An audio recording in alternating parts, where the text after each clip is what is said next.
You know, it's funny. Talking about impact. Like I had my media kit done, or my one page done, and I made sure my man put the cultural impact, because like even outside of like people doing on the internet, I feel like cultural impact is a lot of things. It's something that people look in general within yourself. Even like sponsors, when it come to like trying to give you money, they want to look at the impressions or the views, but they skip the cultural impact that you might have on just your industry. And I made them put that specifically for that reason, because it's something that I feel like a lot of people don't think about. You're looking at your value. Yeah. I mean, you know your value, and I think everybody, they don't dig in deep enough to understand what's their value, right? It's stuff I've turned down. I'll be honest with you. Amazon offered me 6 figures to do a book that they could keep once I write it. My value wasn't in that. Yeah. I was like, nah, I'm good. They was like, but I'm like, why would I write it and give it to you? And they was like, well, you can write another one. I'm like, nah, that's my value. You know what I'm saying? My value is, why would I let you get something that I've put together and you can benefit off it in perpetuity? Right? So you give it to me for 6 figures, but you're going to go make millions off of it because you can produce it that you want. You can do so many other things with it. Understanding my value is right? And so it depends on where you at on your journey, because you got to be able to solidify your value. And when you know your value and it's solidified, you can stand in it and not be budged. And it don't, because the value actually is not a dollar amount, it's the perceived impact. Right? So when you come in and your people who listen to you every week, you now have an obligation to give them a certain amount of value. You obligated to that. Your consistency has now left an imprint on their life. And we taking that for granted. When we think about the world leaders that came before us, bro, like think about if Malcolm X, Martin Luther King, think about if they had the audience that we have now. Bro, I have 1.3 million followers on Instagram. I got another 100,000 on TikTok. I got another 400,000 on YouTube that tune in every day. Not all of them, but that's just one. Just imagine if them that's value. Right. That's cultural value and influence. Let me ask you this though, I guess, like when it comes, because a lot of times we overlook the power of collaboration too.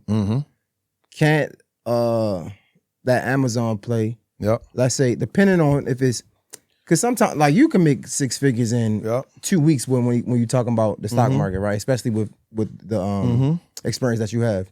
But if it's the right 6 figures, let's say high 6 figures, hypothetically, right? If it's high 6 figures, can't they put you in a position where more people want to hear from you, and the second book do even better, even if you do it independently? It's all in the power of negotiation. The negotiations they had with me surrounding that wasn't what I was willing to deal with. You know what I'm saying? So I should have just gave you more context to just the content. Okay. I'm a thinking man, so I'm thinking like. So the negotiations behind it, we had some different negotiations behind it, because I'm always about leverage, right? So for instance, I went on tour with Eric Thomas, right? And he wanted to pay me, and I said, I would never let you pay me because I know what this does to my brand. I should be paying you. You know what I'm saying? So I went on a 5 or 6 thing tour with ET. One day I closed for him. One day I opened for him. And then 3 of the days, once he realized like, oh, Trap talking, we was going bar for bar. Like he'll go, I'll go, he'll go, I'll go, he'll go, I will go. I know what that did for my brand. You can't pay me for that, E. So it's understanding how is the deal positioned, and then how can we negotiate? Now, if they were steadfast on what they wanted. Yeah. So it's like, I'll revisit it. Bro, talking to people that's successful like yourself, it be confirmation, because it's like, it ain't nothing that I ain't think of, right? Like even with the E thing, I be telling my friends, or not friends, I'll offer my services to people that I know can like benefit me for the free. Like that's why I build my relationships, right? I always add value to somebody for sure. Everybody be like, man, you tripping. Like, you doing it for free? Yeah. It ain't really for free, right? Because it's like, bro, I know how I can benefit off of it, right? Yeah, and it's not even just the benefit, it's just it's just, that's how you, in my perspective, that's how you gain real relationships now. Like, it's about, because everybody you go in the room is, what can you do for me? Yeah. Nah, let me show you what I can do for you. Yeah. And I don't need nothing from it. And then people, you trustworthy, you build rapport, things like that. So like, man, it definitely be confirmation. Well, you also got to realize that a lot of people are monetarily motivated. Right? So when people are monetarily motivated, you getting people, and social media has cultivated that. Where if it's not monetarily motivated, then they ain't doing it. So you like, for instance, you got females that be like, yo, I ain't messing with no dude that don't got no money. Right? I ain't mad at you for that. You know what I'm saying? I ain't tripping on that. But what happens when you meet a man that may not have the money yet, but he got the vision, the dedication, the determination, the consistency, and the commitment? It's gonna come. Right? So when you deal with relationships, and I'm just talking about, I never go in a relationship talking about like, and I'm not talking about, I'm just talking about when I'm meeting people about what I could do for you. I don't go into that. I go in there and I measure what we doing, and then how can I bring value? Because what I could do in a moment may not be what you need. You feel what I'm saying? So I go in like, prime example. One of my closest business people that I really be on right now is my guy Chad from 85 South. Quietly, he's a genius, bro. Yeah. You feel me? And he don't get props, but he don't want them. You feel me? But when you look at the 85 South brand, bro, he is the, and I'm not taking that because I like Fly's my guy, Chico Bean my guy, Carlos my guy. I rock with them. No, but you talking some shit. But Chad is such a genius. And so literally last night, Chad called me. He was like, Trap, what up? I'm like, what's up? He like, man, pull up on the studio. I'm like, all right, bet. Because we talk about a lot. I go to the studio. I was in the hour. Thank you, brother. I appreciate you so much. I remember the last spot that they had, right? And so before I got my spot, I remember I was trying to set my studio stuff up in like a corner of they stuff. And Chad was like, Trap, that ain't gonna fit. Go get your studio. And I was like, damn, I don't really want to do that. He was like, I'm telling you. So I go to the new spot they got, and immediately when I saw it, bro, my eyes lit up like I saw the baddest woman I ever wanted in my life, so dog. fire, right? So when I saw the studio, I was like, damn. This shit is fire. So I'm looking at it, and he's just walking me through it. He like, all right, we got this stage, we got this stage, we got this. He was like, this the admin part, boom, boom, boom. So he walked me through the whole thing, and I'm like, and immediately he started telling me, this what I could have did better right here. I should have did this. This came later. But you know what, Trap? I've already outgrown this. I said, how you outgrown? You just got here. He said, because I'm building where I'm going, not where I'm at. Come on, man. And I was like, damn. I went there 11 o'clock. We ain't leave at 2:45. Me, him, Fly, and Ryan, we just was talking. Now watch this. The value I give to them just now, while we was talking, it wasn't even about stocks. I was like, Chad. So I'm like, yo, you got to get SOPs, Chad. He was like, what the hell that is? Him and Fly like, what the fuck, what that is, Trap? What that stand for? I'm like, I say, that's standard operating procedure. I say, this is what you need. I say, the dudes on the camera, they need to know what they doing post-production and pre-production. The dude on the sound, they need to know what they're doing post-production and pre-production. I said, the people that's doing the editing, they need to know what they're doing post-production, pre-production, and you need to have a list of all that. He was like, why? I said, because if you got to fire one of them, instead of somebody having to teach them, you could just give them this thing. Here's what you got to do. I said, let me make it even more sense to you. So Fly, I say, man, make that shit make a little more sense to me, Trap. I said, all right, check this out. You get on the airplane. Does the plane just take off? It was like, nah. I'm like, what them niggas do? Them niggas be in that bitch hitting stuff. Click, click, click, click, click, click, click, click, click. I said, that's SOPs. It's a procedure they got to go through before that motherfucker take off. I say, but then the women that come up and tell you, hey, welcome to Delta. This is this. Put this on, put that on. That's a procedure. The plane go in the air. When the plane come down, you don't just get off that motherfucker. They got to click, click, click, click, click, click, click. Checking on the base. I say, you know why? That's a procedure that lets us know we had a great takeoff and a great landing. If you follow that, and Chad was like, nigga, I got to do that shit. I said, now even further, check this out. All you got to do is you can record it, get the people who doing it, get them recorded, and then get the shit transcribed. It's already done for you. Put the shit in folders. You get that to the production team. You get that to the editing team. You get that to your admin. You get it to your secretary. Everybody need to have that shit. Immense value to my niggas who was like, what the fuck is that? You feel me? So you come in and you like, all right, even if not, bro, just hire somebody that come in that can do the systems for you. that's gonna take shit off your plate. That way you ain't trying to think about everything motherfuckers supposed to be doing. So every relationship might not be predicated on the one thing you think you do. So you might be like, all right, trap talk, stock trap. Nah, I may have a business conversation that help you. So I never go in a situation saying, I'm gonna do this. I always go in a relationship saying, what part of me is needed in this relationship? Come on, man. Let's get this shit started. I feel like we ain't even start the damn interview, man. Yo, what's poppin'? You know what time it is? Your boy, Mr. J Hill. J Hill Podcast. Special edition today with a special person. I mean, this guy is like literally like a legend and not even just in his field, but just in general, right? Like we come from small cities, New Orleans, right? He comes from New Orleans. And I mean, he just cultivated a situation out of nothing, right? Like this guy, he's been shot people and booked, you get what I'm saying? Like, and still he's, what they say, out of a concrete, a rose grew, right? Rose grew to concrete. This guy is just like, and I've been trying to get this interview for a long time, but you know, I'm not even upset. I don't even get upset no more because what happens is it only gets better. And what I mean by that is his platform only is going to grow. My platform only going to grow. So if I get it 10 years later, then shit, look at that. You get what I'm saying? The multitude of the interview then compared to what it would have been when I first asked. So I don't even trip about them things now. It's just come with the growth. But this guy is, man, nothing short. And especially, y'all know I suck at intros, but I really mean this. Just watching this guy, I mean, to be able to come from nothing, to look like us, and to paint, to have something on his chest painted, Wall Street look like us, right? It looks like us now. Yes, sir. Right? And I've never really, I really don't know too much about stocks. I mean, not much at all, to keep it 100 with you. But he's teaching it. He got into the content space. He got a show, a 3-hour show every Tuesday. We want to talk about that. I mean, he really don't need no introduction. But Wall Street Trappers in the building. What up, dog? What's good, Appreciate King? you How for you pulling feeling, up, brother? I appreciate you. I feel man, great, you, man. You do. I appreciate the consistent commitment to get me here. I think you said that right. It wasn't what I wasn't like ducking the interview. Yeah. We just moving and we building. And I think we just kept the communication like, hey, bro, I got you, bro. And I was like, I give you my word, I'm coming.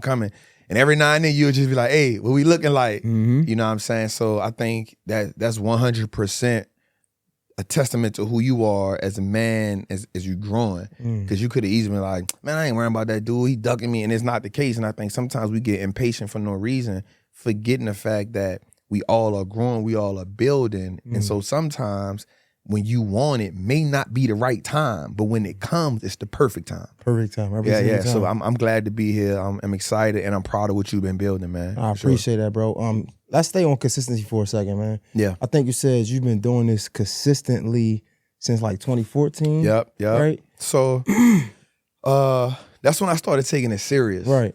Of course, you know, I did 10 years in prison for attempt murder, and I got introduced to the concept while I was in prison. I got home, I got found not guilty on another charge when I came home about 2012. Another charge got overturned in 2014. And I was just like, some things gotta change. I'm real close to being a statistic. And so the thing that came to my mind was, you playing the wrong game. And that's what the guy told me when I was in prison. He was like, bro, y'all just playing the wrong game. And that stuck in my head. And then so I started taking this like really serious. I had studied a lot while I was in prison. Consistency is doing the thing continuously until you get great at it. Right? People can fluff that word out a lot, but I kept doing it until you can't deny when something has been working. So we look at the playbook of America. That's the game I play. My goal is to master the wealth game in America. I'm not looking for the game to be fair. America ain't never been fair, right? They stole this land. This land ain't for them, but yet we had Columbus Day. The game, ain't nothing about America fair. But if you understand the rules of the game, you can navigate the game. So I heard somebody say one day fair is only for Ferris wheels and the what's name cookies, the deep fried cookies. Yeah. That's the only thing fair is for. America ain't fair, and there were too many people beating their chest about this ain't fair and that ain't fair. But the wealth game is for the people who understand the rules of the game. And so when I looked at the wealth game, I looked at, okay, the majority of people who are wealthy in America, at least 60% of their wealth are in stocks. Why would I do anything else? Now, don't get me wrong. I don't have nothing against real estate. My triangle offense is stocks, real estate, business, right? But for me, you just understand it. Like, stocks is where I need to be at. Let me master that game. It's the easiest way to print money. It's the easiest way to print money in America. Why not play it?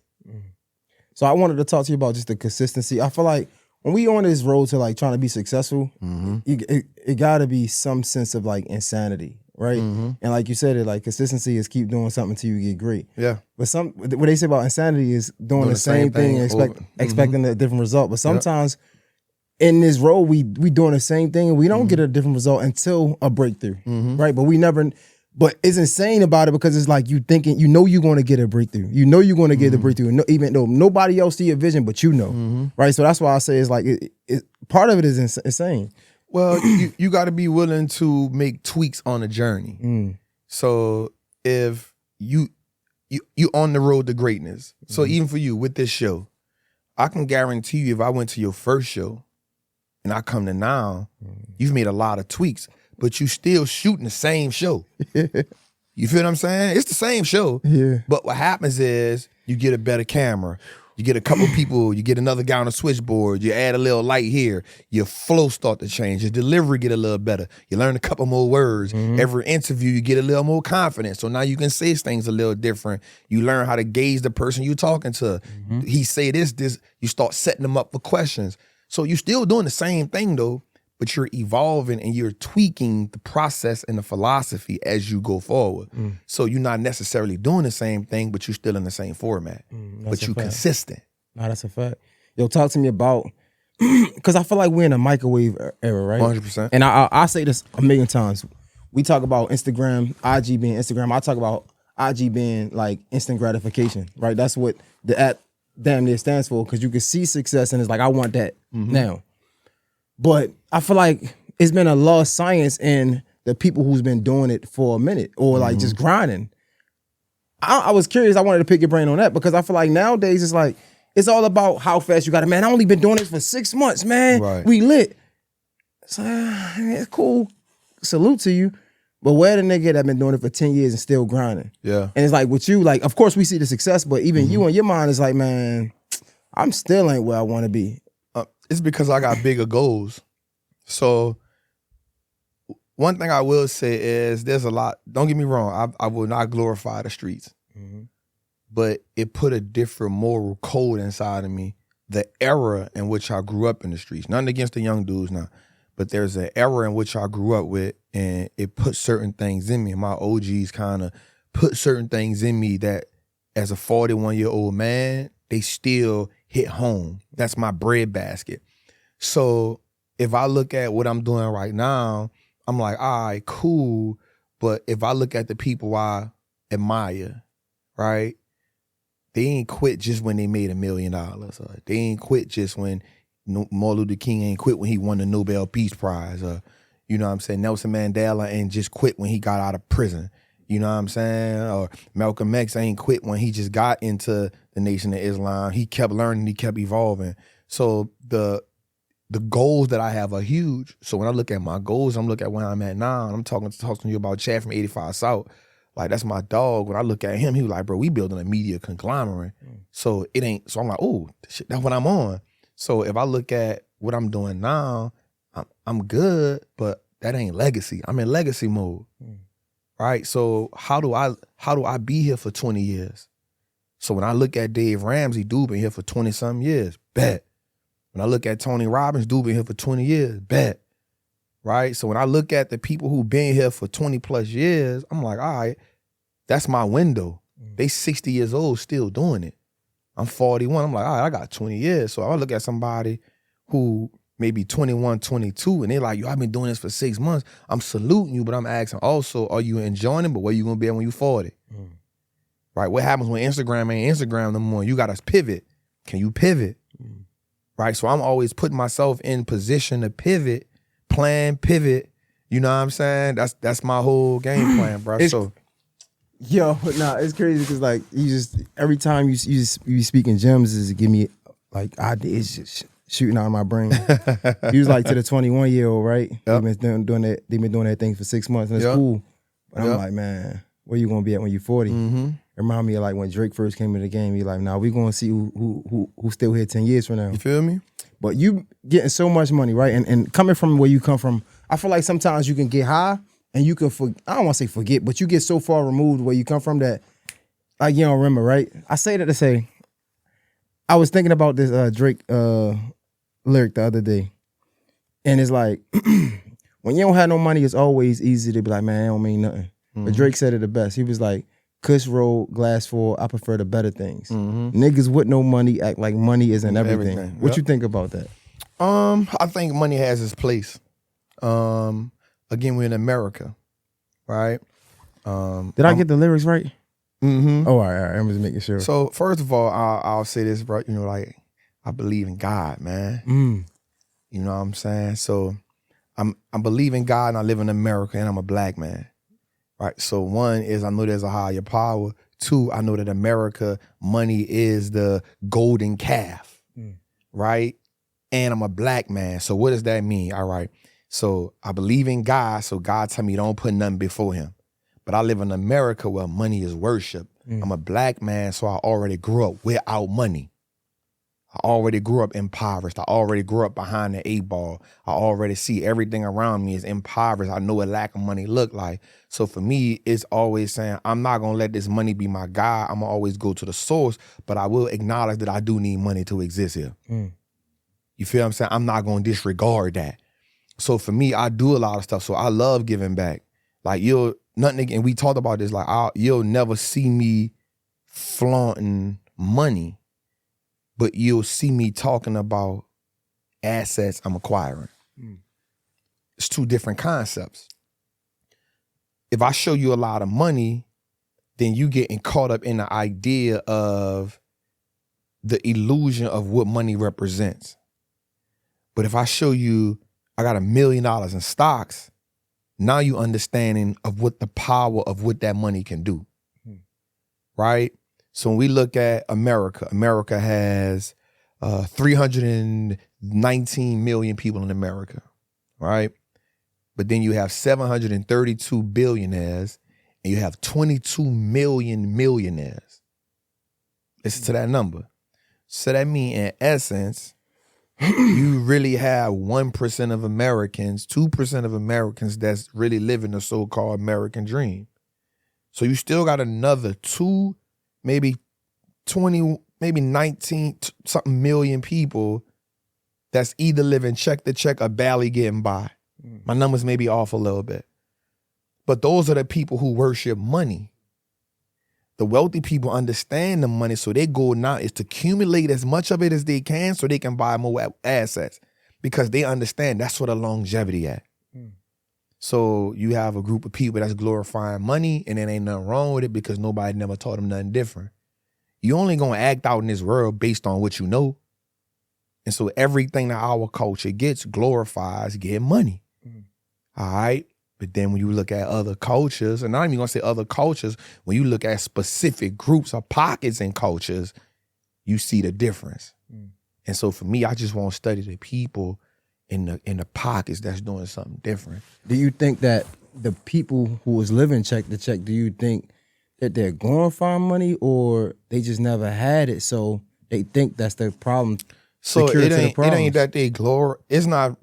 So it's kind of like America is so amazing at what it does, right? You got to understand the machine of America.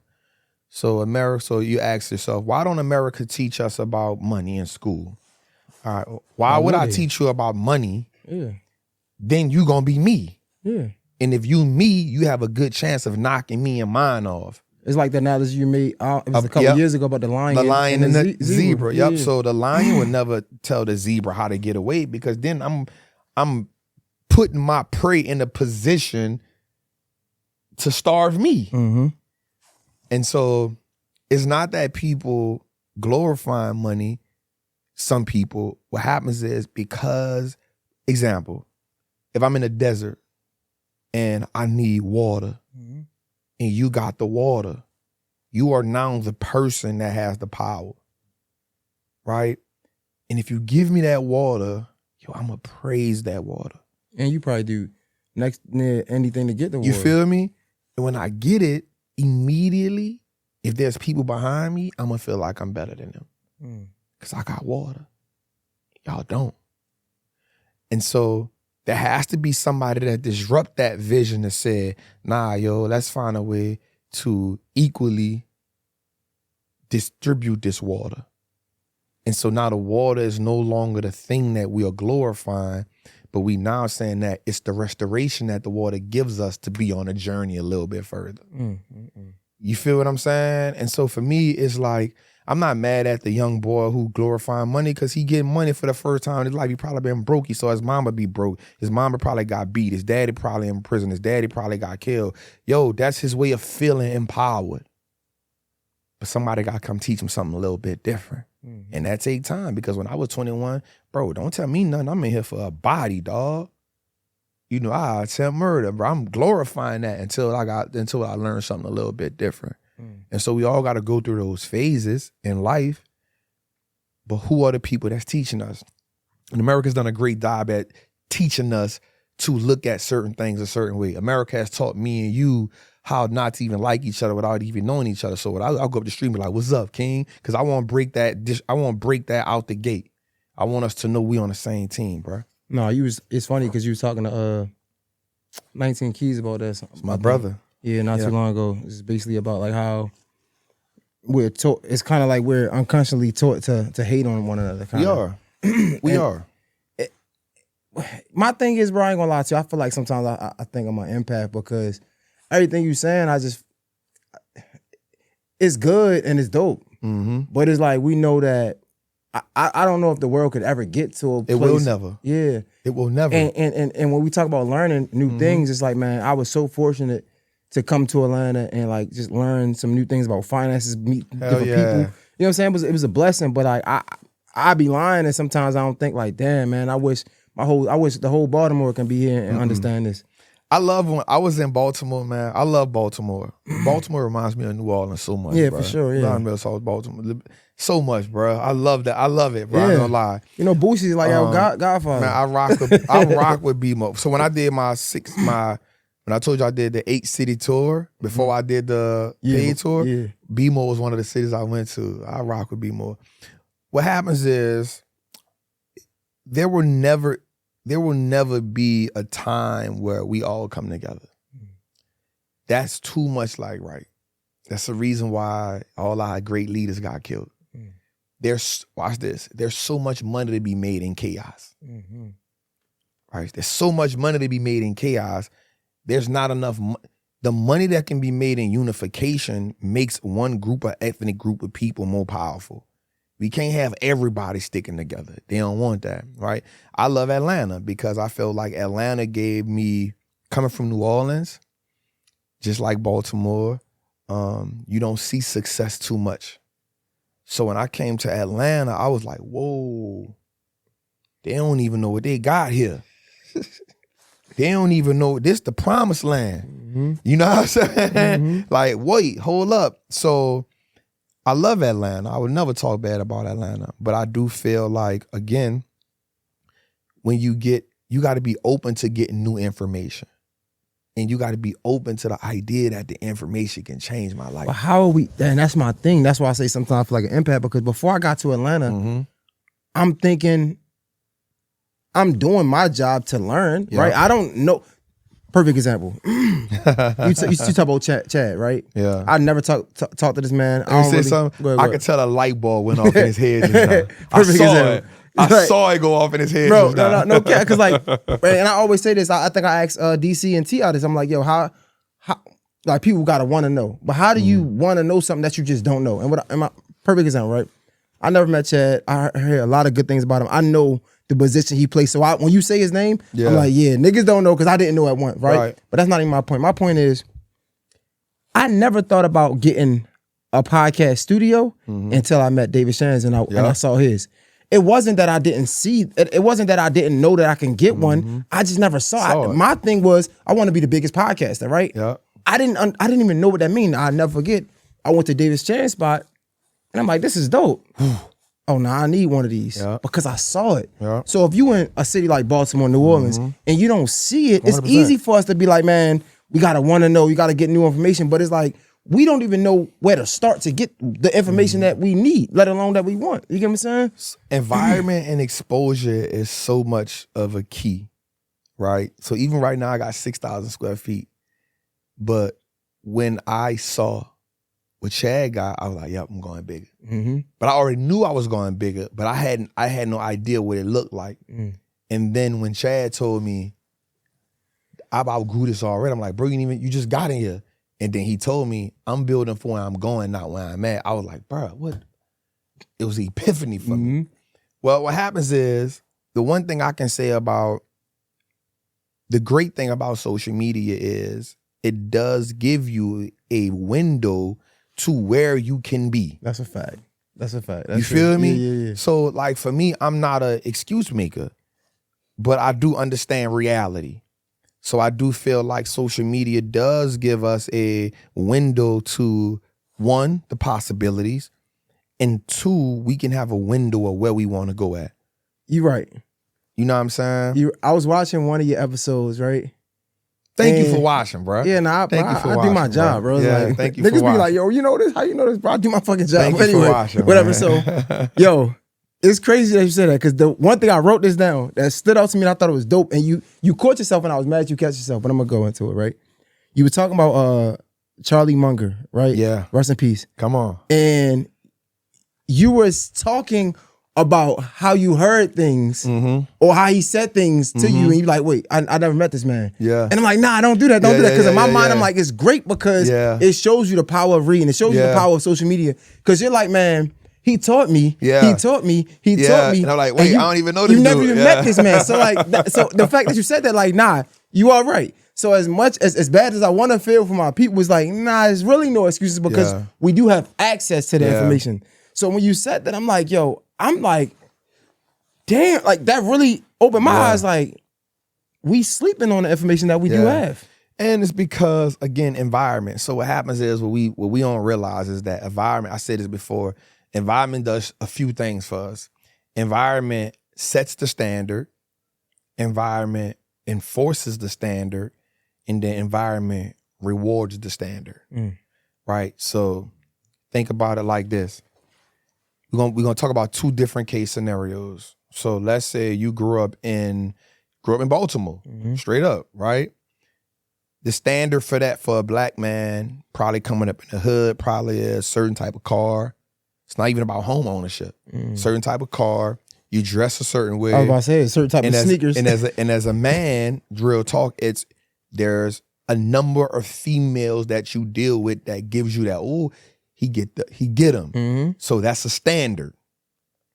And then once you accomplish those things, the environment enforces that, like, yup, this the standard. Look at Jay. Jay did this. He fresh. He got that shit on. He got the whip. And he got some hoes. Such and such. That's just a so fact. The environment set the standard, it enforced the standard, and then it rewarded the standard because now, because you had all three, guess what you get now? You get more women. You get more dudes that's like, you get more of that, you the man. So now the environment did that. Now let's change that. Let's come up with a wealthy environment. So let's say you got this guy, he's a business owner, he wealthy. So now the standard for them is, yo, you have to graduate high school with this type of grade. You got to go to college and do this. You have to get this type of job or start this type of business. And if you don't do that, yo, you're a failure. So now what's the standard? The environment done set that standard. Now the Johnsons and the Williamses and the such and such, their kids are doctors and lawyers and they work on Wall Street. So now the pressure is, shit, my kids, okay, there's a new standard now, right? So environment sets the standard, rewards the standard, reinforces the standard. So when you hear people say this, and I love this, when you hear people say, yo, I need to move out my city to go to another city, in actuality, what we saying to ourselves is, yo, we need new standards. I need new standards. I needed to come to Atlanta. Why? Atlanta gave me new standards from New Orleans. It gave me new standards. Why? Because I can see dudes it's not saying that those standards don't exist in certain. One of the things I did when I came to the A, bro, and I told Fly this last night. I said, bro, when I first moved to the A, I wasn't trying to go live in the hood, dog.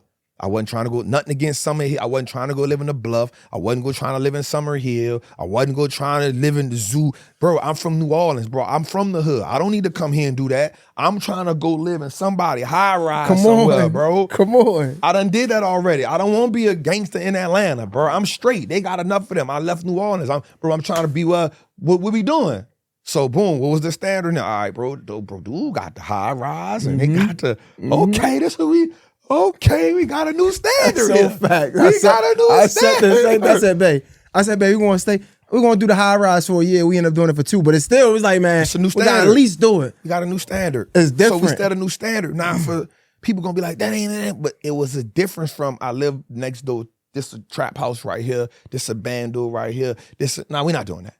So when you leave your environment because the old standard has wore you down, and you like, yo, I just need a new standard. Because one thing we will do is, if we get a new environment, we'll live up to the standard in that environment. Automatically. Look, I'm here, and now here's what happens. When you hear somebody move from one city to another city, they brag on a new city they in because there's a new set of standards for them.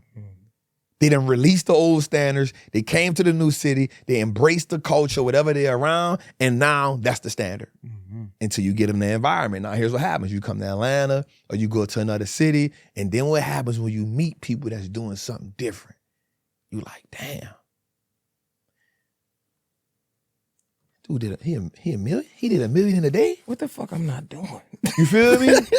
You feel me? So my standard kind of changed. Like, damn, wait. $1 million in a day? What?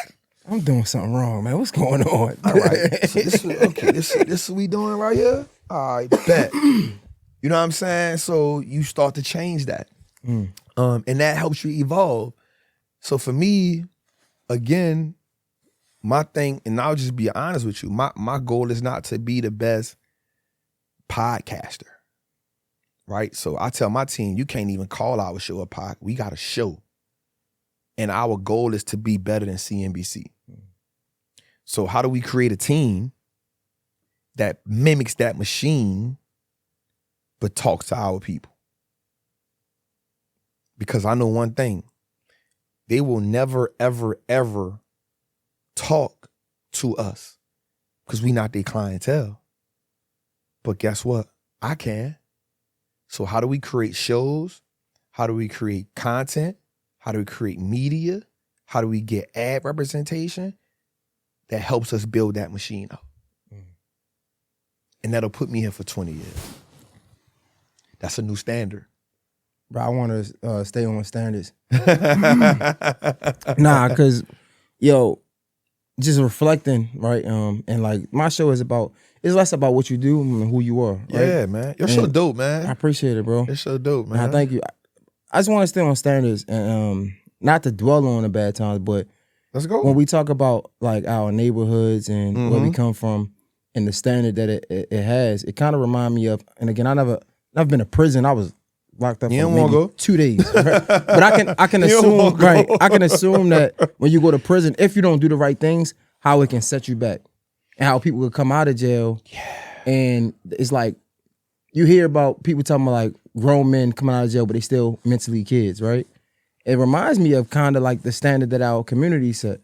And it's unfortunate because like when you say the standard that it was, and that as a man, people probably don't understand, but I preach to like younger men about the importance of like being faithful to your woman, the importance of taking care of your family, because when I was coming up, I didn't understand that standard. And I look back now, how far it put me back. Yeah. Like I was talking to my wife now, how salute to that. No, man. I appreciate it, bro. I was talking to my wife about how like being man. faithful was hard. And most people might not understand, but it's hard because the standard wasn't being faithful. Yeah. And I've been set back so many years that I'm just here. It's been 6 years. For us, it's a long time. But for the expand of my life, that ain't nothing. No, it's an inkling. So I talk about the standard. The standard was you get money. It was even to the point where, and it's embarrassing now that I know better to talk about it, where I was getting chicks only because this nigga couldn't get it. Yeah. Or because I'm that man, so I don't even like her. But look what that did to my intimate relationship. Look what that did to how I address women. You get what I'm saying? Like I'm only getting chicks. I'm not even interested in you. Like I just know I can do it, so that nigga can't get it, so that's my flex. Yeah. You feel me? But that standard in our community set us back. You like that.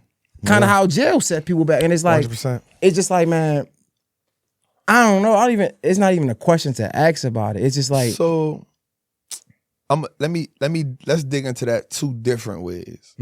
So the other day I saw this post. I love the way that everybody now is a relationship expert. It just makes me laugh, right? It just makes me, you got a bunch of broken people. You know what I'm saying? You got a bunch of broken people, emotionally broken people, projecting fears, insecurities, and traumas on everybody, right? And so I saw something the other day, and I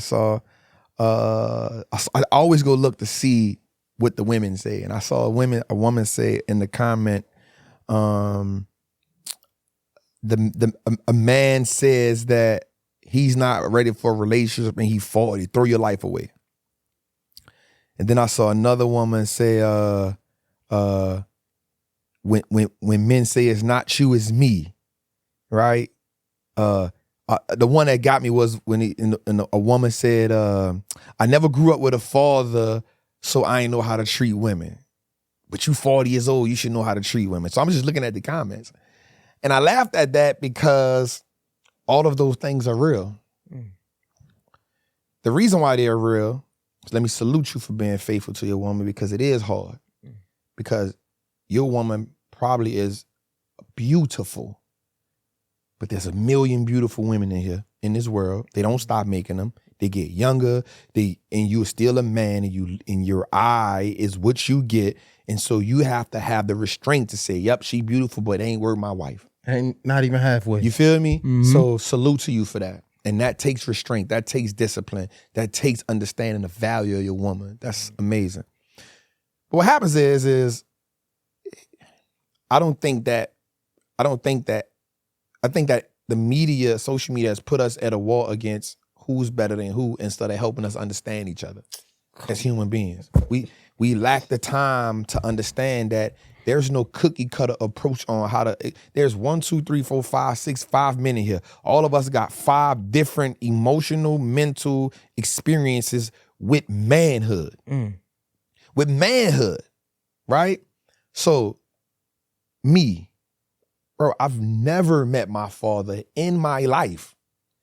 The time I did was about to meet him. My mama called me. She like, yo, your daddy is, I said, my who?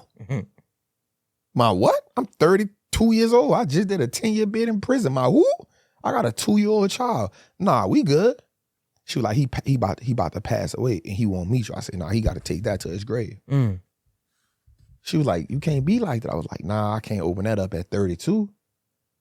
You gone, bro. I'm about to live my life now. I don't know if I was right or wrong, but I knew at 2 years old, I had already made a bunch of sacrifices for my little girl. A bunch of them.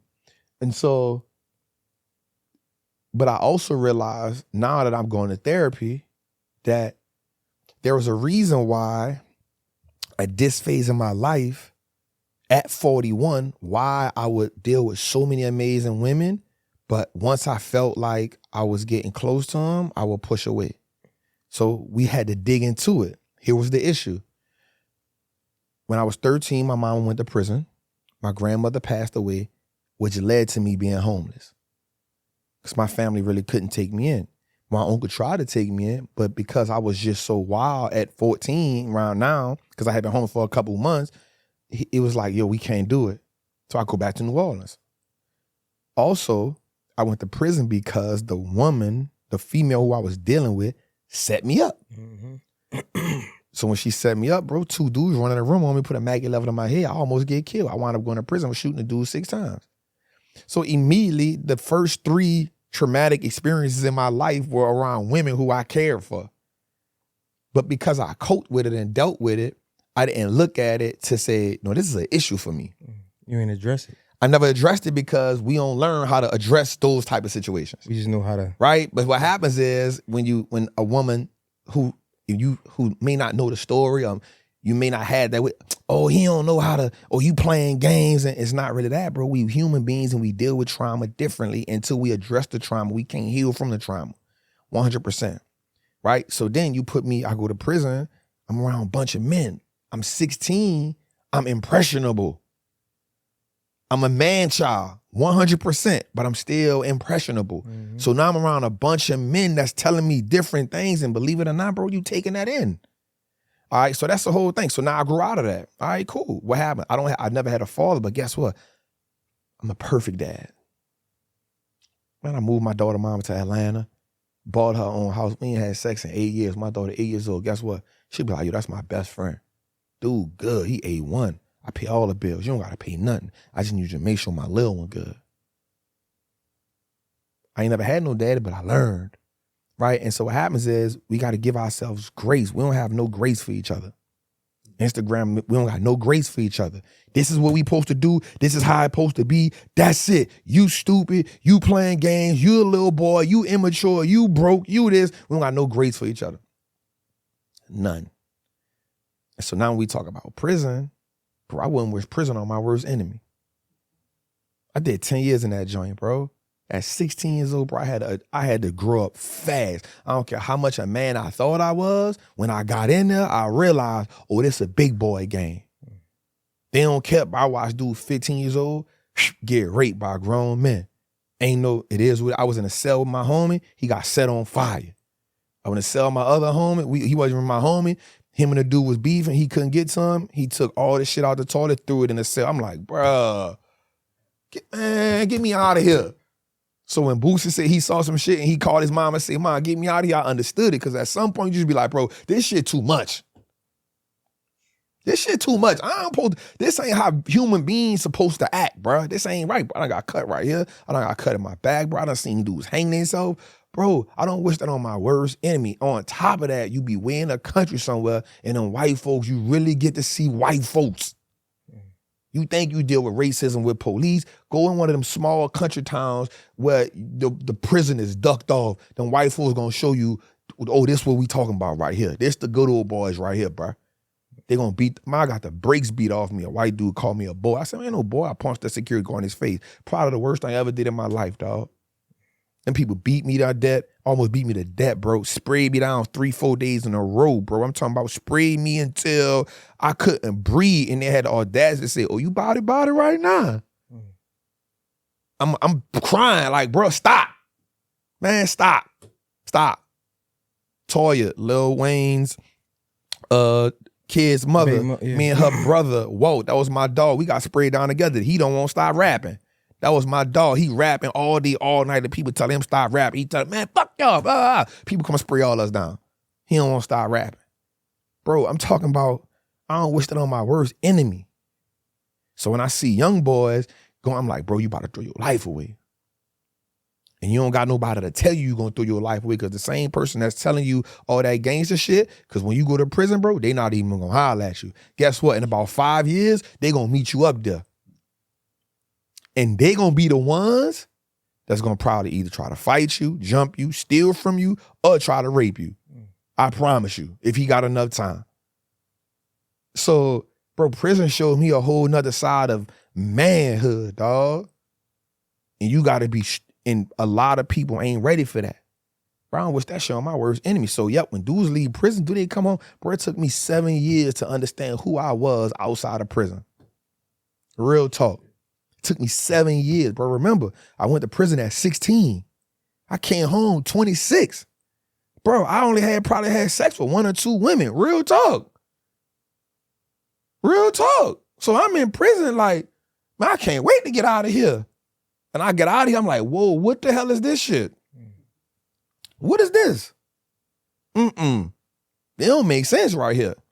And bro, and I kid you no word of lie, I remember being in prison and about 18, 19, telling myself, oh, I could do another 10 years. It's easy work.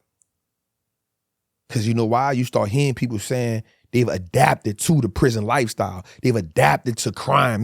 What you gonna do when you get home? Oh, nigga, I'm gonna be the biggest dope boy ever. I'm going to get at old boy. My partner that got killed. Yep, I'm going to get at him. Bro, that's another, I could do another 10. I could do another 15. That's easy work, bro. As long as they don't double bill me. So that's when you already got a conviction and they hit you with another, you do your time flat. Or you don't, you know what I'm saying? Oh, I could do another 10 in me. I got another 15 in me. You hear that. You hear that. And you like, wait, what? You hear it so much, you start to being like, well, I get home 26. Shit, I could do another 10. I come home 46. You start measuring your life out. Well, I could do another 10. I come home about 46. I'm ready to chill out then.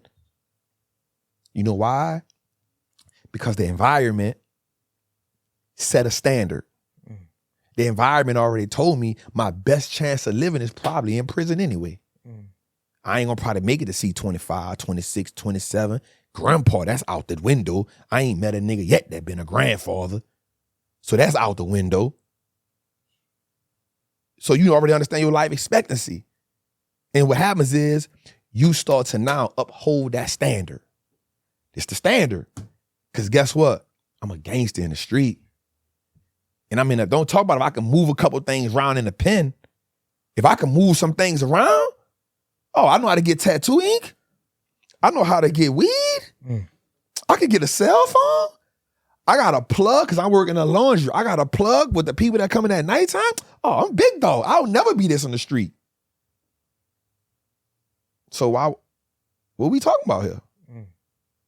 I'm big dog in here. So a person on the street ain't gonna understand that. But for me, I understand it. But I also know what it take to break it. It took me 7 years, bro. 7 years. I'm been home 15 years now, bro. I still use the bathroom with one leg in my boxers. If I try to pull both of my boxes down, bro, what is this? I can't do this. I still gotta use the bathroom like that. So, not to go in that prison range. No, that's great. Wish that shit on but my no, worst. I'm glad you did that because you paint the picture for the next question. And I don't know how touchy this is, but ain't touchy. We here. So many people judge the men that's behind bars, right? The men and women that's behind bars. But like you said, we already, like, we're born into unfair situations, unfair territories, right? 100%. So you go to prison, you start to think like that. Everybody isn't as strong as you, right? As strong as the person that can come home like a wallow and start getting to it, right? Wallow, yeah. But think about it like this, man. People judge them, they don't give them grace. Because you imagine, because you can understand jail because you've been there. You haven't been in a position where you couldn't provide for your child. Let's take this grace word and flip it. And when it was time to meet your pops, right? If you could have gave him the same amount of grace that you wish you would have got in that 7-year span of finding yourself. So you mean why didn't I give my pops grace? Not even why not. It's not even a why. Should I have? It's so imagine I look at that situation as, and that's why I led with I could have been right or wrong. I reacted as a human being, right? And I still be asking God, did I do the right thing in that moment? Right? We learn as we go. Right? We ain't gonna always make the best decision. One thing I love about E.T. is E.T. said, you dictate the caliber of your life by being an elite decision maker. Man, I love that. That's hard. You dictate the caliber of your life by being, so let's transition into being an elite decision maker. So no matter what the decision is we present it with, we can make it not just a good decision, we can make an elite decision. And one of the things I break that down to is, again, so I study Islam, I consider myself as a Muslim man because that's what helped me in prison, not to be protected, but that helped gave me life. That breathed life into me. But I still studied like T.D. Jakes is somebody I study all the time. John Bereave, just so many great people. But Jesus was an elite decision maker. And I don't want to get religious on your show, but here's one of the elite decisions he made. So Jesus was put in this predicament. And none of my Bible people don't really like tell me up. I'm just paraphrasing. So Jesus was put in this predicament where these are two amazing predicaments that I say, damn, that was elite decision. So the first decision was the woman who committed adultery, right? So a lady committed adultery, and the sin for that was stoning, right? Stoning. And the people put Jesus in a predicament because Jesus said, nah, don't stone her. So the people was like, what you mean don't stone her? And somebody come to him and say, Jesus, what you mean don't stone her? It's in the law. Here's an elite decision. I could say stone her, but then I know that ain't grace, and I know that ain't what God want me to do, right? But I also know the people who asked me this question trying to put me in a position to go against the law. Jesus says, I bet that is the law.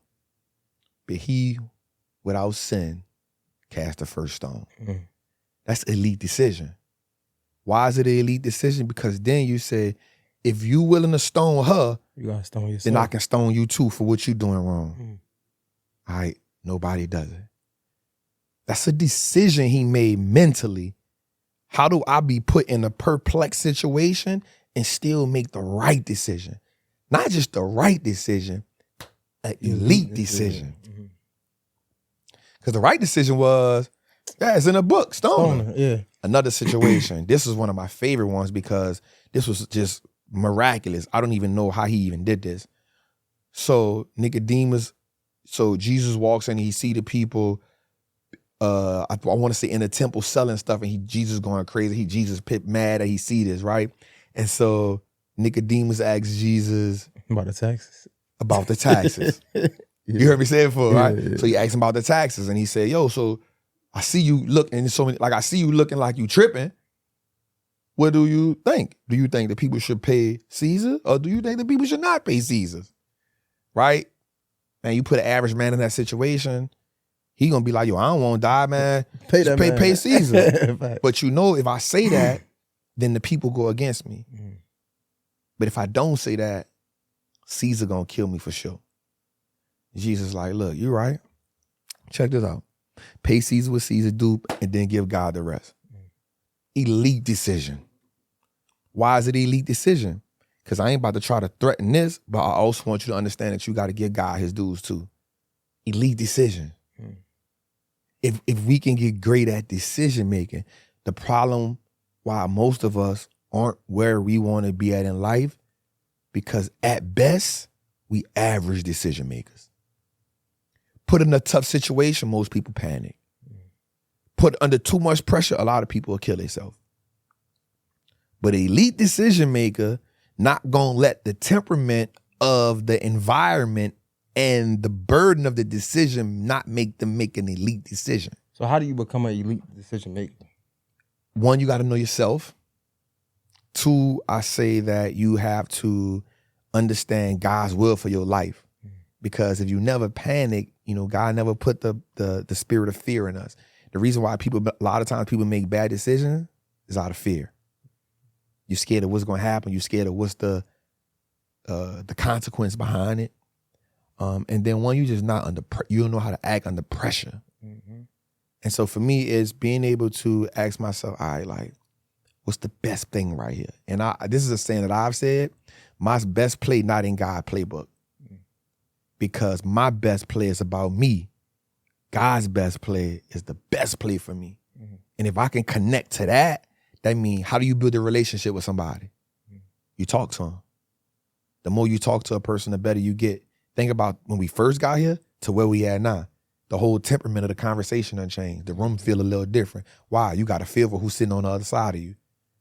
If you had some questions, you done rearrange them. If you didn't, you're like, I got some new ones. I ain't gonna lie. You feel what I'm saying? You got some new ones. You know why? Because, this is what I'm dealing with. And I'm at the same way. I'm like, all right, bro. Like me and dude, we can talk.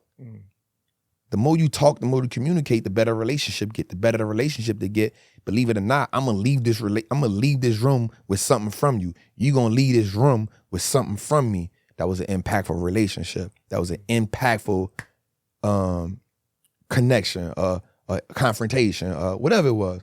Well, that's what happens. The more you talk to God, man, the more you pray, the more you have those moments, you get better at making decisions because you already know that everything gonna work for you and not against you. No, facts. And the more, it's funny. It was a while ago. And I don't mean to get religious on nah, y'all bro, like that, bro. Like, you ain't never gotta say that on this show. Trust me. That's why niggas in the back like, nah, that's the conversation for me. Let's go. But sidebar, yeah. And the more, like, it's funny because I never understood how to hear God. Yeah. But again, the more you talk to him, the more you be able to hear his voice. Yeah. But again, all of that is good though. Mm-hmm. And I feel like you are great with your words.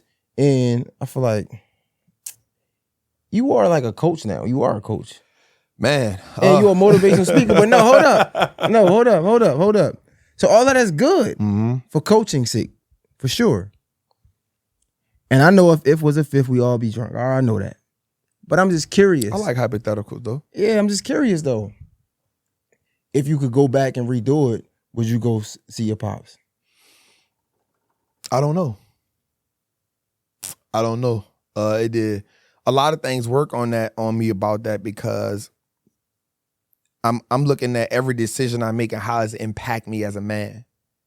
How does it impact me as a dog? How is it impacting my child? And I still pray on it. You still pray on that? Yeah. Because I realize it's the man who there's things about my life. So when I look at my mom, I know some of the things I got from her, but she ain't make me by herself. It took a man to implement that sperm in her and be a part of the equation that gave me life.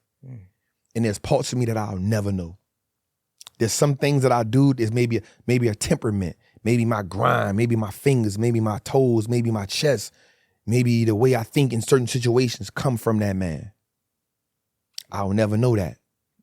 I'll never know that. So I'm always going through my life, and it's not in a bad way, but my puzzle will never be complete from a genetically understanding who I am. You feel what I'm saying? Now, for my daughter, it also is things about myself that I can't explain to her because I don't know. But I'm explaining to her from me and her mom. We having that. So that's part of the thing. I'm like, damn. But then I ask myself, shit, how much could he tell me on his deathbed anyway? You know what I'm saying? So it's always a battle with me that it's one of the things I go to therapy about, bro. The dude in therapy told me one thing. He said, the reason why you gravitate to people like T.D. Jakes and Eric Thomas, and he said, because you're missing the father. You're missing the father. That's why you gravitate to men of power like that, because you already a powerful man. And so you trying to figure out where your power came from. It wasn't just because you survived the street. It wasn't just because you've been through this. You got that, yep, but where the power came from that gave you that type of tenacity, that gave you that type of resiliency, because you don't really see it in your mama. You feel me? And so we all puzzles. And so what we trying to do in life is put our puzzle together. We trying to put our puzzle together because we won't feel complete. That's why when women break up with men, they be like, I want closure. They need something to get it. I need to close this door and be complete right here. So we look for completion. Yeah, and that's why I asked you, because like even just reading The Way of the Superior Man, we understand. That's one of my favorite books. Yeah, that's a good book. Shout out to you for that, man. They say how like men are like problem solvers at heart, right? At heart. And like we trying to fix this problem within, but you never met your pops, and I'm just wondering how much does that mess with you? It does. Bro, I would be lying if I said I'm all right with it. I can say like maybe a year ago I'd have been like, yeah, because I've been in therapy, bro, and I be talking about stuff that I ain't never thought I'd talk about. Like I can say that I understand that a piece of me is missing. Yo, therapy is crazy. You feel me? I understand completely that a piece of me is missing. And there's nothing I could do about it. Bro, one of the greatest questions my therapist have ever asked me, bro, it was so straight to the point, so cut clear, and just, I would have thought it would been an easy question. I was talking about my moms and relationship with my moms, and my therapist was like, how you feel? I'm like, man, I love my moms. Without the struggle, I wouldn't have this tenacity, like you said. I wouldn't have this drive to go get it. Without my mom's missing a few things, me coming up, I wouldn't want more for myself, right? And she's like, that's good. It's good that you give her grace, that you understand and you love her. But how does it make you feel? And as simple as that question was, I that was the first time I ever broke down and cried in front of cause it did hurt. Like those missing my games did hurt. Yeah, it made me stronger. Yeah, it made me want to be a better father. Yeah, it made me all of that. But I'm that because I wish I had that for 100%. me. And I understand it. But it hurt. If I had to go back to that feeling, that hurt. Like that hurt, bro. It's because we so good at surface level responding. We great at that. You love your mom? Hell yeah, I love my mom. Why? She gave birth to me. Nah, tell me some things she did. You be like, wait, hold up. I gotta think. You know what I'm saying? But now when you start to think, you realize, damn, so I realized one of the reasons why I was backing up from women so much because I watched my mom put me in a situation to be homeless. And I felt like, damn, you were supposed to protect me. My grandmother passed away, yo, I'm homeless now. You supposed to protect me. All right, so now I gotta figure out the streets on my own. I gotta learn this shit based off what I saw you do. And then when my mama came home, she still ain't give me what I wanted. And then when I went to trial, she wasn't there. And I was like, yo, I watch you show up for other people, but not for me. Yo, this is a problem. But yeah, I'm still like, yo, if you ask me right now, bro, I love my mama. That's I'm gonna take care of her. But there's a part of me that's like, why you couldn't be there? So again, when you go to therapy, and I'm not even gonna say therapy. Watch this, bro. Men have a hard time feeling safe in America. Black men, I've never been a white man. I've never been an Asian man. I've never been a Spanish man. I don't know what they feel like. Black men have a hard time feeling safe in America. Because look where most of us come from. So you trying to communicate your feelings, you ain't never really sat in no space and say, yo, I feel safe right here. Even amongst your homies, you may talk, let's just say all 5 of us grew up together, we good, but there's a certain level man, I probably can't tell him that I feel depressed that my mama wasn't there for me. I don't know if I can talk to my dog like that. We probably could talk about women. We probably talk about getting some money. We probably talk about some street shit. We probably even talk about some other things, but the vulnerability of telling that black man, my mama wasn't there for me, bro, and that shit make me feel some kind. I'm scared how he gonna look at me. He might think I'm a bitch ass. I'm sorry. He might think I'm soft. And in the back of your mind, you're like, fuck that nigga. So now you like, if he think of me like that, that might take away from, because he might look at me as big dog. Yeah. Nah, I ain't gonna do that. I'm good. So you ain't never really self-safe. So now you literally walking through life with a release that you want to get rid of, but you ain't never found a safe space. Think about this. And I want to use this example. So cows have the largest amount of toxic gases in them, CO2 gases, right? A cow could be living and be doing really well, but he'll just crank over to the side. And the farmers gotta watch him. They'll get so full of that gas, a farmer could really go to him with a knife and jig him, let the gas out of him, he get up and keep going. But that's how men are emotionally. We full of toxic ass feelings. We full of toxic ass emotions, toxic ass thoughts, but we don't never get a chance to poke the hole in us and let us out. So now that shit show up on us in different ways. You know what I'm saying? We show up drinking, you show up smoking, you show up messing over women, you show up not being able to show no emotion, you communicative, you don't got no communication skills, you don't got no empathy for nothing. Cause you just blowed it up and everybody like, why you like that? You can't even explain that shit cause you ain't safe enough to say, yo, I just want to talk about my feelings and the shit that's really hurting me and I don't got nowhere to talk to. You ain't got nowhere to do that. So when you go to a therapist, you like, yo, I just want to feel safe right here, bro. I don't mind paying you just for the safe space. And it starts, but it starts as that adolescent stage though, right? 100%. Think about it like single moms and like just old school parenting, right? Trauma on trauma. Stop crying before I get something to cry for. Right? 100%. Like those sayings and like, don't talk back to me or like, don't ask me why. Don't do what I say, do what I do. You feel me? Like it's it's just crazy, man, thinking about it. But that's why I asked you these questions, because I too was in a similar situation where my mom's, we moved out. Like the only place, and this is sad, the only place that I knew was home was the projects, right? We moved out of there because my mom's wanted to have a better relationship with my grandmother because they never had a good relationship. My grandmother passed. I'm a teenager. I'm doing teenager shit. I guess I wasn't washing dishes. My uncle put me out.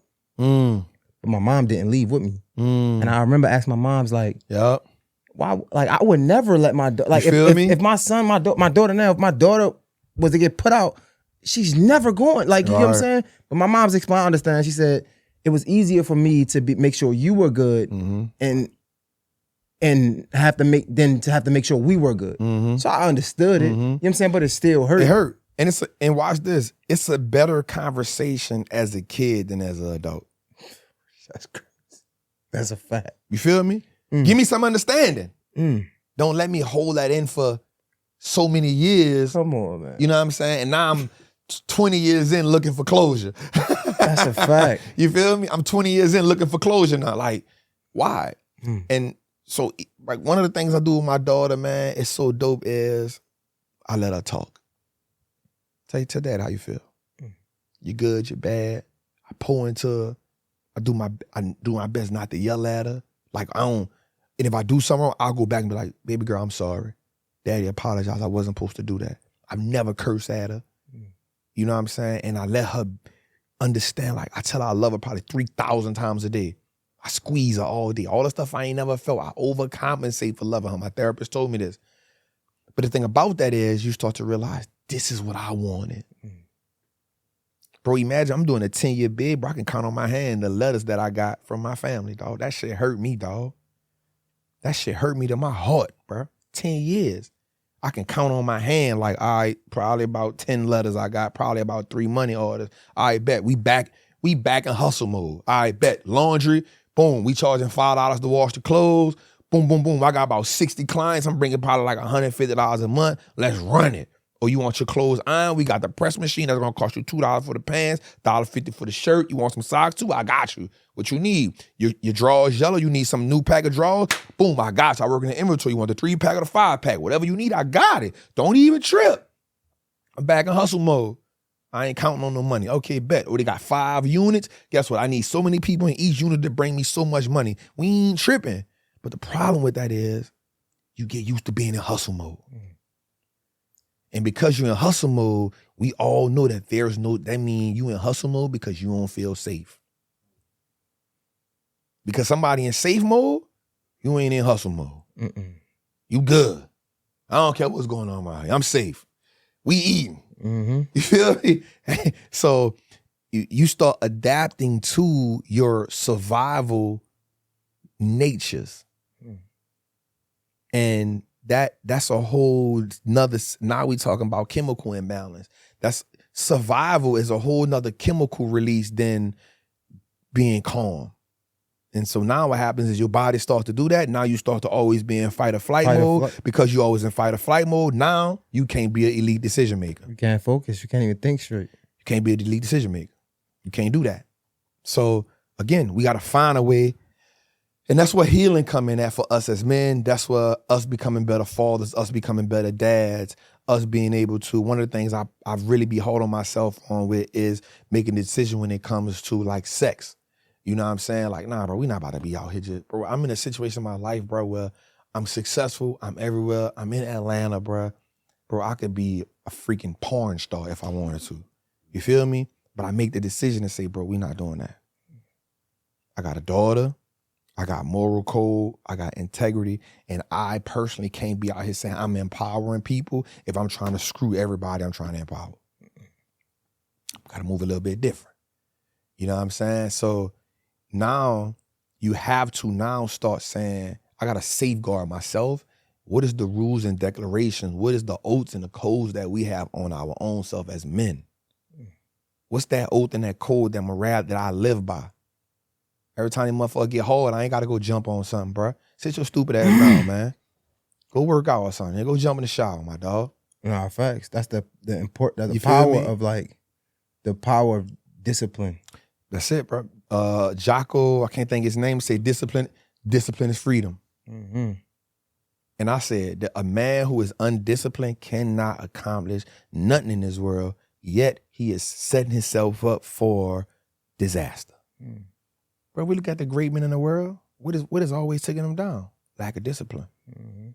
Whether it was their anger, whether it was their lust, they ain't had no discipline. So if you ain't got no discipline, if you can't control your anger, that's one thing I had to learn how to master, because survival mode keeps you angry. Mm-mm. That shit keeps you angry because you mad that you in survival mode all the goddamn time. And now you start looking at people not in survival mode like, why you ain't in this mode? Why you ain't getting it like this? Why you ain't feeling like this? Why you ain't at it like this? Why you ain't hustling like me? Cuz you surviving, nigga, I'm living.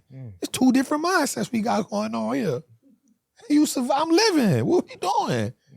And so as you start to understand what are the things that put you in that mode, and now go back to it, bro. That's why I pray so much. That's why I fast so much. That's why I read the Quran and the Bible so much. It's because I always want to be the man that say, yo, I got control. I got control of myself. I got control of my thoughts. I got control of my disciplines, bro. I'm not letting nobody trick me out of my position. Bro, I'll bump into somebody and be like, hey, my bad, dog. Mm-hmm. I apologize. Bro, you good? Mm-hmm. I'm good, bro. I don't drink. You know why? Because it takes me out of...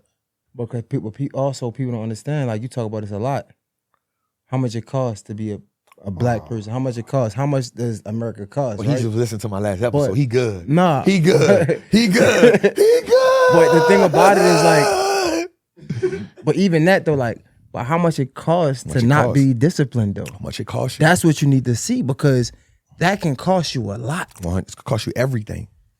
The cost, we always look at the actual dollar amount that something is costing us in the moment, but we not looking at the repercussions of what the price is gonna cost us. So think about this. I hire about 13 people that work with me, not for me. I take care of my mama. I take care of my daughter mama. I take care of my daughter. My homie, who actually saved me from a murder charge when I first came home from prison. A dude did me some dumb crap in New Orleans, and I called my dog. I said, bro, bring a chopper, bro. My dog brought a chopper to me. He said, bro, check this out. I'm not going to tell you not to do this, but just know we just come home from doing a bid. He just did 15, 20 for manslaughter. I did 10. He said, I ain't going to tell you not to do it, but don't let him trick you out your spot. My dog, we both hitters. I wound up not doing it. I let him. He asked me for $1,500. He wanted to go to the fight. But he paying for his wedding. That's the reason why. Weddings cost. Weddings cost. Yes. So he said, and I'm gonna give it back to you when I get paid Monday. I'm like, all right, bet. So he went to the fight, and he a 49ers fanatic. Went to the 49ers game. Monday came. He said, I'm about to send you the money now. I'm just making sure the information good. I said, bro, you ain't even got to send it to me. I just want to see if you're going to be a man of your word. I said, I'm good, bro. I'm straight. Why did I say that? Integrity going to go a long way with me. But at the same time, what would it cost him if he didn't show up and hold his word down? A lot more than $1,500. You feel me? It's going to cost you way more than $1,500. A lot more. You feel me? What does it cost for you being a person that provide for your family and provide for all these people, and you go to jail for something stupid? Now, that cost. What happens if I'm here in the street, I'm drinking and driving, and I wreck my car or get in an accident? Yeah, I got life insurance and all that, but guess what? What happens when my daughter don't grow up without her daddy? What happens to my daughter mama when she don't got the person to... What happens to my mama? What happens to the 13 people? What happens to the brand that I'm building? What happens to the people that I'm impacting? The cost. The cost of no discipline is destruction. Yo, you know what's crazy? I had a question on here and I was going to ask you, but I think we just unpacked the answer to it. Because even when it comes to like parenting, the scariest thing is that we can be the best parents we can, but our children still going to be whoever they want to be. Yeah. And I was going to ask you, like, since we talk about the price of everything, what's the cost of freedom? And I think we just unpacked that without even knowing. In my opinion, I'm going to ask you the question, but I think the cost of freedom is discipline. 100%. That's the freedom. Freedom is the dividend of discipline. Freedom is the dividend of discipline. Because watch this. Discipline is saying, you can kill a man, but I'm not. but I'm not. And then what does that blossom into? That man might save my life one day. Man might save my life one day. Right? Freedom is having the ability to experience different things in life, and then those experience, I'll never forget this, bro. Watch this. I was in Africa. I did 30 days in Africa. And I remember seeing this old dude sitting on this stump. I was in Tanzania, and I went over there and just talked to him because something just drew me to him. So I went over there, I was talking to him, and I said, man, where you from?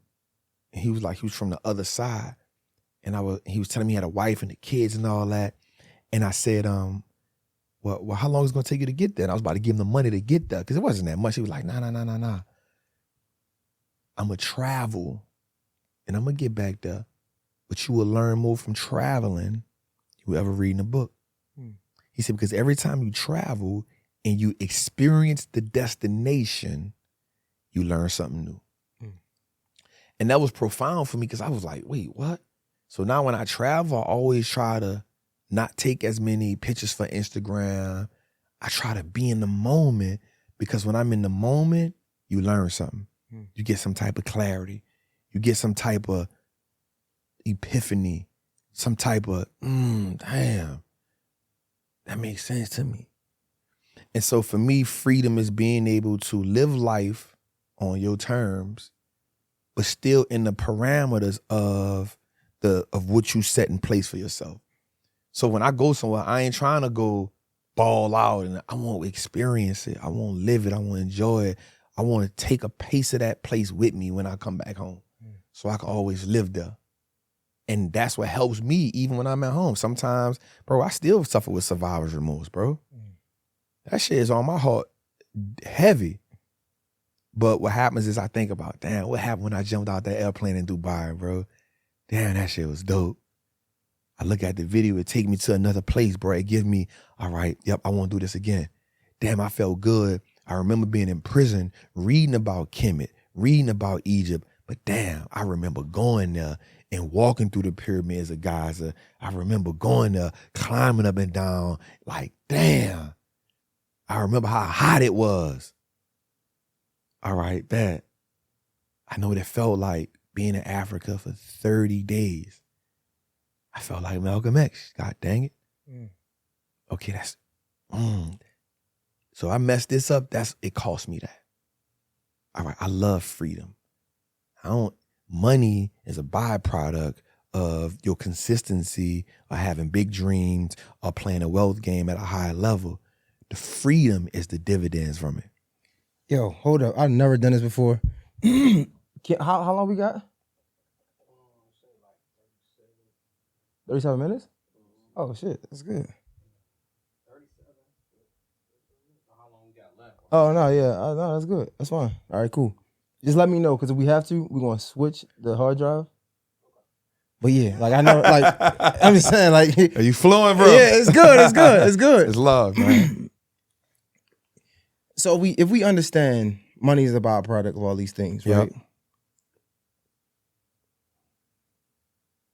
Why so many people don't muster up the courage to have the discipline to do the things most people won't do, so they can get the money and they can have a little bit of freedom? Like, I'm pretty sure, what's her name? Harriet Tubman, what they said, if Harriet Tubman would have freed so many more slaves if they knew they were slaves, right? I'm pretty sure you teaching about stocks and about just creating economic freedom. And your platform is good. But imagine if the people who saw you and didn't pass by just wanted to listen. It would be so much more. I'm just wondering why are so many people overlooking this and not seeing the value in it? Freedom look different to everybody. Everybody's freedom don't look the same. It said that a man on a dying bed got one wish, but a man that's healthy got 1,000,000 wishes, or 1,000 wishes. Freedom looks different to everybody. So for some people, freedom is, having all my bills on auto pay. That's freedom. Somebody else's freedom is being able to travel the world, not worrying about bills. For some people, freedom is, I just want to retire, right? Freedom look different to everybody.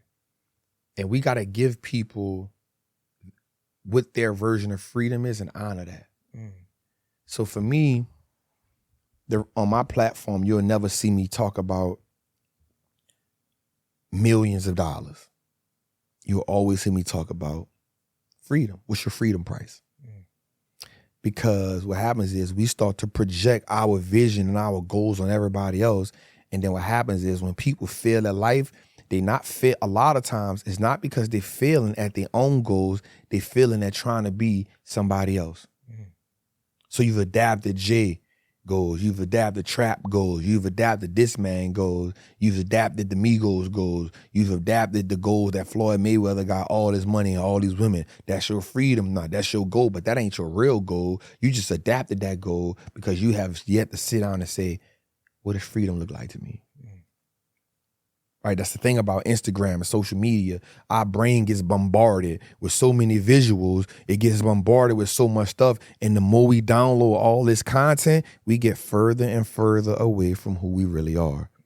We get further and further away from our own thought processes. We get further and further away from our true emotional state. We get further and further away from what God really is. We get further and further away of what love really is. So we start looking at people and saying, that's my couple goals. When you don't know, that man, he might be beating the piss out of her off the camera. They may be good actors. What happens is the more we download the content, and I would listen to this thing called The Social Dilemma, and it says that the way Instagram and these social media platforms is designed is to make you change a little bit every day.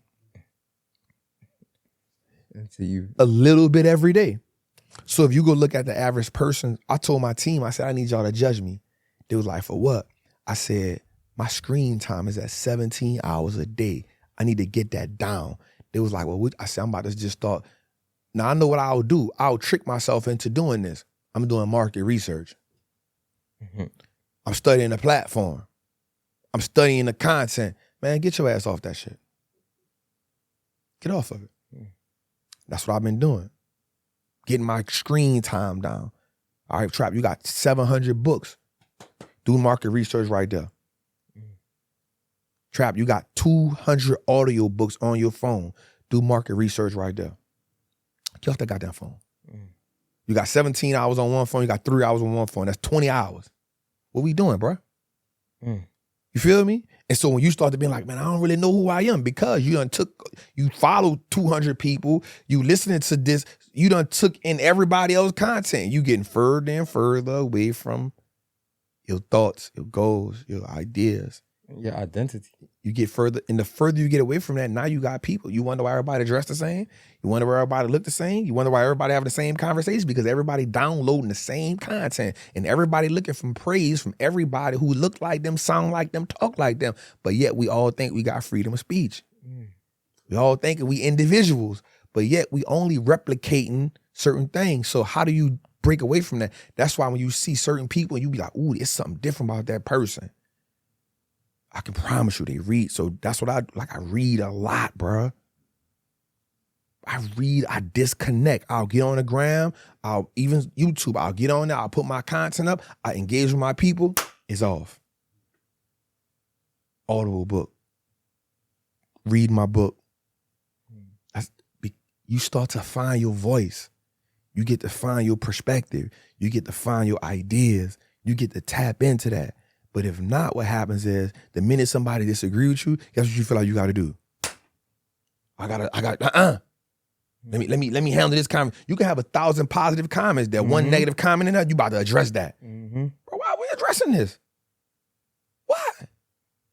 So the further we get away from ourselves, just to get back to that, again, it goes back to one, environment and standards.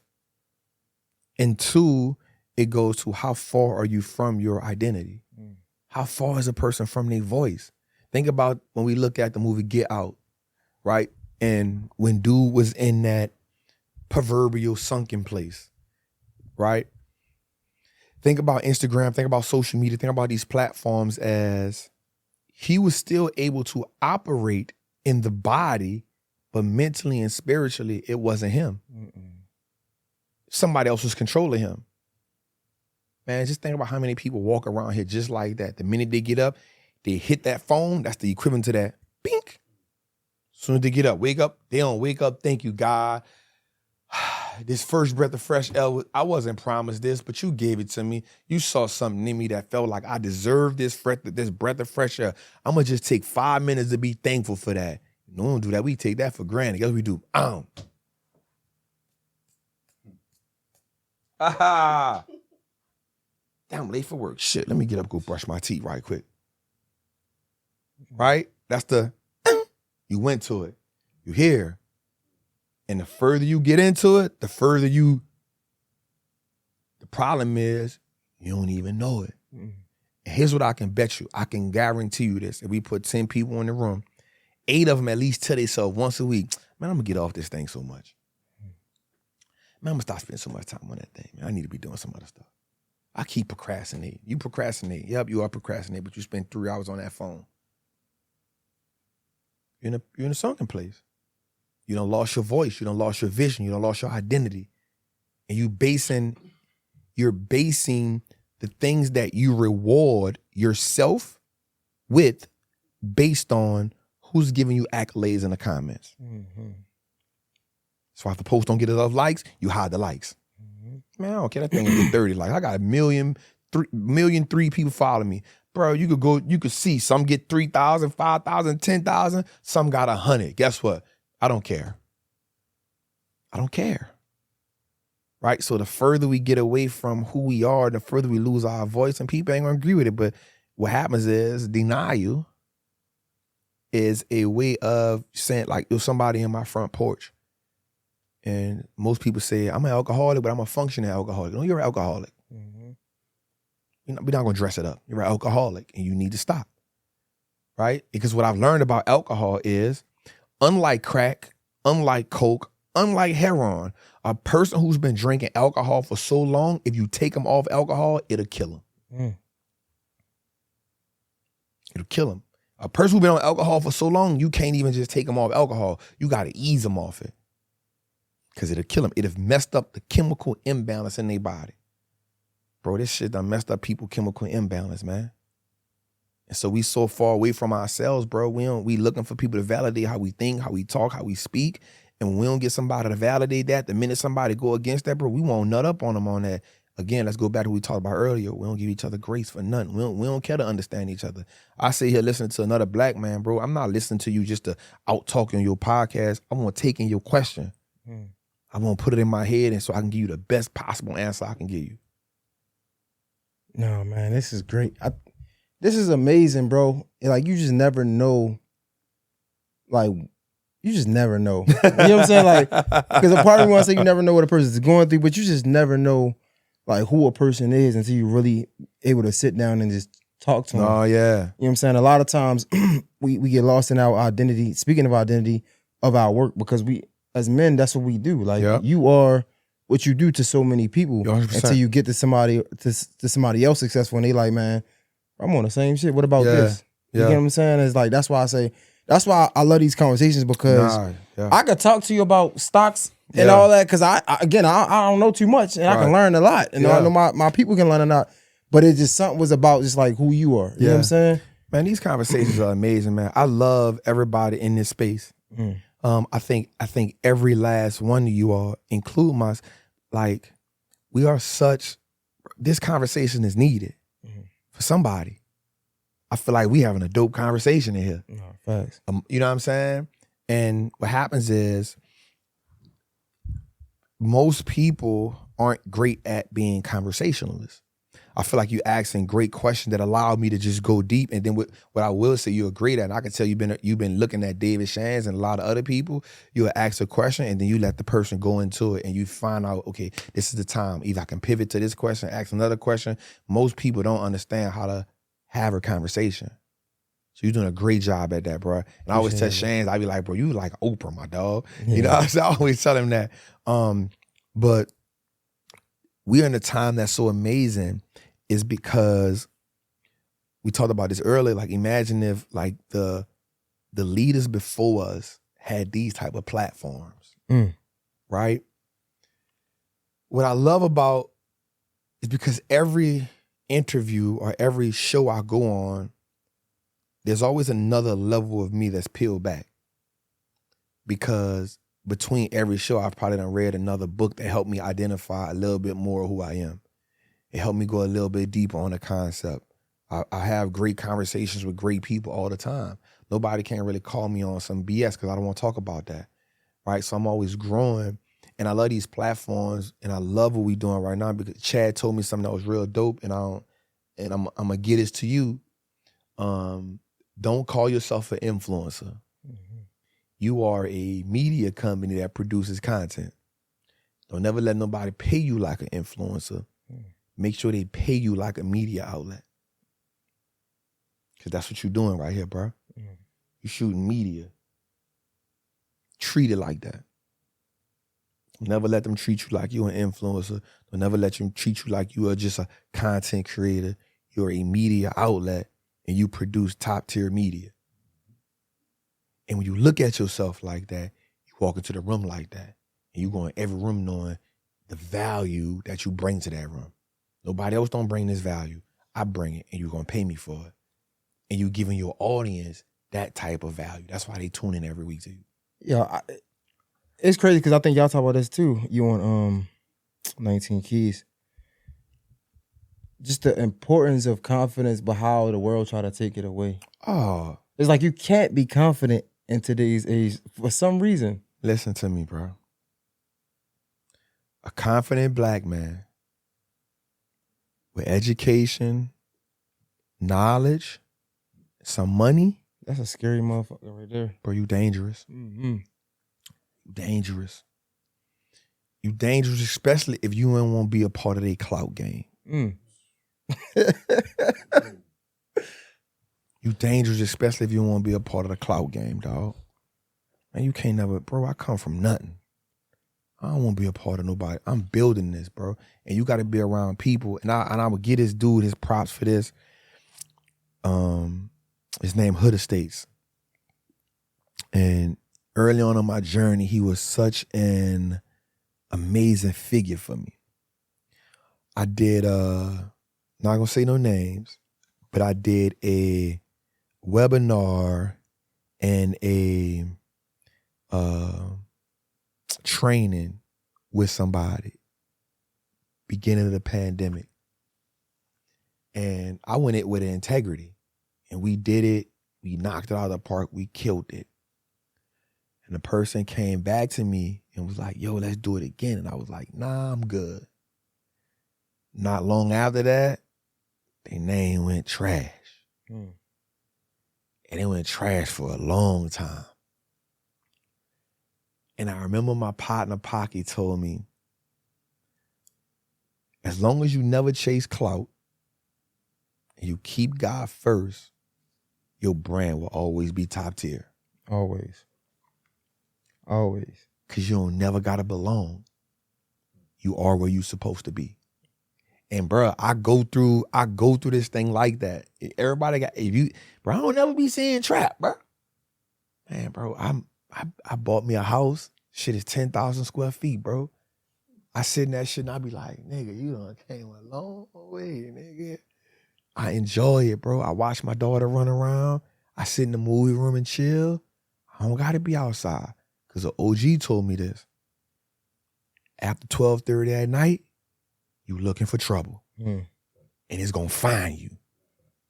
Bro, I'm not going. I be on that type of time. It's funny that you say that because that's the same thing I be telling my team that, like, that's where one of my areas I lack because I don't really be in like the in crowd or like, nah, bro. You know what I'm saying? Like, I ain't gonna lie. Part of me be wanting to because it's like, bro, a lot of these places people are invited because they are somebody. Yeah. But it's like at the end of the day, bro, man, listen. Network responsibly. That's my thing to you. Network responsibly. I don't gotta go everywhere. If I go everywhere, I water my brand down. Mm-hmm. But if I'm selective, and the people who I rock with, so the people who I rock with, we in a group text together, they be like, man, Trap ain't about to come. I be like, I'm glad you know. Facts. No cap. But if they hit me, be like, Trap, I need you to be here, because they understand my personality. Right. I don't like being around all the time. I like being in my space. And it's not that I'm running from the world or nothing, but I've been in so much chaos in my whole life, bro. I just be like in peace. I like watching my daughter run around the house, bro. Yo, we got a backyard, we got a front yard, I got a pool, I got a jacuzzi, I got a theater room. Bro, I love watching my daughter just run around there. I moved her mama, not far from me. Man, I like that shit, bro. And also in that space, I get to read and just pray and I'm a praying dude, bro. I'm always thankful. Bro, in 2018, I slept on an air mattress. Bro, I'm always thankful. And that's the one thing I think you forgot to add before this when you was like, I forgot exactly what you said, but I was gonna add to your point. Gratitude. Like that right there will take you a long way. Like when you were saying like, you just you don't chase the clout and you put God first. Yep. But also I would add gratitude. Because a lot of times I be telling my team, man, I like knock on wood, but I'm gonna put the work in. I say what I was gonna say is, it's crazy because, bro, where I came from, I might not get the biggest interview, but if it stopped today, come on, man. Yep. I'm a legend no matter if you accept it or not. You gotta rock with it. This shit, bro, I came from nothing, like real live nothing. So how can we not? So how like, bro, if it stopped today, I made history, bro. If it stopped today, I'm grateful for just what I had. Thank you. You get what I'm trying to say? You be hitting. And I feel like that is what a lot of people overlook because and I understand, right? I understand. I'm grateful, but at the same time, I don't because it's like, yo, we're chasing, we're climbing this ladder to success, and yeah, we want the biggest of the biggest, but you can't ignore where you at, bro. You can't. Because 5 years ago, 3 years ago, it's a fact. it was not even close to this. I was begging to have an answer from the niggas that I'm interviewing. This is a fact. So who are you to not look at it, to look at it and be like, yo, thank God. Come on, bro. Like it's like we steady chasing, we overlook where we are. Like, nah, fuck that. I'm not overlooking none of this. None of it. You gotta appreciate the appreciation from where you are helps you fuel where you going.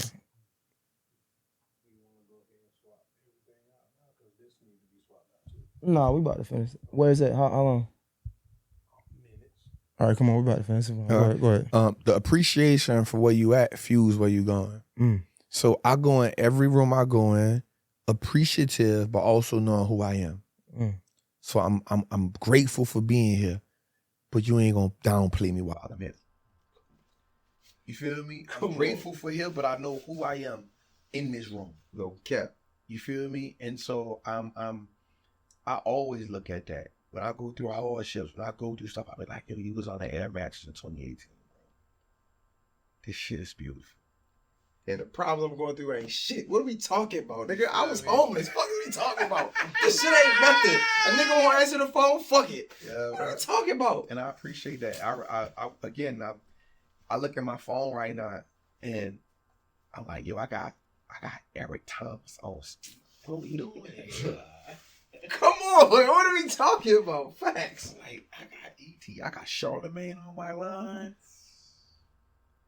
I got Steve Harvey right-hand man on my line. What we doing? I got Rose on my line. I got D1 on my line. That's my dog. I love him. What? I go on the phone, I got 2 billionaires and like 5, 6, 7, 8 regular, millionaires. 10, 20 millionaires, bro, like, I ain't tripping. I'm here. And these good relationships. Plus, I still got the homies from the hood that's real rock solid. Like, I got a good thing here. I'm appreciating this. I got levels. I'm still here to never forget. I'm here to understand where I'm at. I got these people to know where we going as big picture thinkers. Bro, I'm good here. Yo, I appreciate it. I appreciate you pulling up. Yo, we didn't talk the storage off the hard drive and the damn audio. Yo, we got this. This shit is great because I got another hour. Yeah. I mean, we gotta do a part 2, bro. I appreciate you pulling up. Sure. Like, this is really this was really good. Like this could do one view and I'll be great. It was just it was. Thank you, man. It fulfilled the soul. I hope It did the same for the viewers. Yeah, man. Bro, I appreciate you. Thank you, brother. I appreciate you, man. Appreciate you on the team, man. Thank you, man. Yo, Wall Street Trapper, Mr. J Hill, J Hill Podcast. Y'all know how to follow him. Y'all, I don't even. You don't got. I mean, I guess if you want. On Instagram, it's Wall_Street_Trapper. Would love everybody to check out the live show we do every Tuesday on the Wall Street Look Like Us Not Network on YouTube. It's called Trapping Tuesday, helping you build your confidence in the market and helping you build legacy, man. So we trapping, man. Wall Street Look Like Us now. I appreciate you again, brother. Yes, sir, man. J Hill, Mr. J Hill Podcast. It's a wrap. We out. Thank you, brother. Man, that shit was good, man.